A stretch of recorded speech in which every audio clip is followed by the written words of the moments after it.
ನಮಸ್ಕಾರ ಎಲ್ಲ ಕೆ.ಸಿ.ಟಿ ಹಾಗೂ ನೀಟ್ ವಿದ್ಯಾರ್ಥಿಗಳಿಗೆ.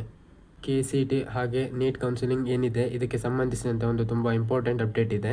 ಸೊ ಏನು ಅಂತ ಹೇಳಿದರೆ ಕೆ.ಎದವರು ಈಗ BMS ಕೋರ್ಸ್ ಏನಿದೆ ಅದರ ಸೀಟ್ ಮೆಟ್ರಿಕ್ಸನ್ನು ರಿಲೀಸ್ ಮಾಡಿರ್ತಾರೆ, ಪ್ರೊವಿಷನಲ್ ಸೀಟ್ ಮೆಟ್ರಿಕ್ಸನ್ನು. ಸೊ ಇದನ್ನು BMS ಕೋರ್ಸ್ಗೋಸ್ಕರ ರಿಲೀಸ್ ಮಾಡಿದ್ರು ಕೂಡ ಇಂಜಿನಿಯರಿಂಗ್ ಸ್ಟೂಡೆಂಟ್ಸು ಇದು ನಮಗೆ ಯಾಕೆ ಮೇಜರ್ ಅಪ್ಡೇಟ್ ಅಂತ ನೀವು ಕೇಳ್ಬೋದು. ಸೊ ಇದೇನು ಆಪ್ಷನ್ ಎಂಟ್ರಿ ಎಡಿಟಿಂಗ್ ಪ್ರೊಸೆಸ್ ಏನಿರುತ್ತೆ, first round real seat allotment ಆದ ನಂತರ ಅದಕ್ಕೆ ನಾವೆಲ್ಲರೂ ಕೂಡ ವೆಯ್ಟ್ ಮಾಡ್ತಿರ್ತೀವಿ. ಸೊ ಈಗ ಸೆಕೆಂಡ್ ರೌಂಡ್ಗಿಂತ ಮೊದಲು ಆಪ್ಷನ್ ಎಂಟ್ರಿ ಎಡಿಟ್ ಮಾಡಲಿಕ್ಕೆ ಅವಕಾಶ ಏನಿರುತ್ತೆ ನೋಡಿ, ಅದನ್ನು ಕೊಟ್ಟಿರಲಿಲ್ಲ ಇವತ್ತಿನ ತನಕ. ಯಾಕಂತ ಹೇಳಿದರೆ BMS ಸೀಟ್ ಮೆಟ್ರಿಕ್ಸ್ ಬಂದಿರಲಿಲ್ಲಾಗಿತ್ತು. ಸೊ ಇವಾಗ BMS ಸೀಟ್ ಮೆಟ್ರಿಕ್ಸನ್ನು ಕೆ.ಎದವರು ರಿಲೀಸ್ ಮಾಡಿದ್ದಾರೆ. ಸೊ ನೆಕ್ಸ್ಟ್ ಸ್ಟೆಪ್ ಏನಂದರೆ ಆಪ್ಷನ್ ಎಂಟ್ರಿ ಎಡಿಟಿಂಗ್. ಸೊ ಅದನ್ನು ಕೂಡ ಮುಂದಿನ 2 ಅಥವಾ 3 ದಿನದಲ್ಲಿ ಏನು ಅವಕಾಶ ಕೊಡ್ತಾರೆ. ಸೊ ಡೇಟ್ ಅನೌನ್ಸ್ ಮಾಡ್ತಾರೆ.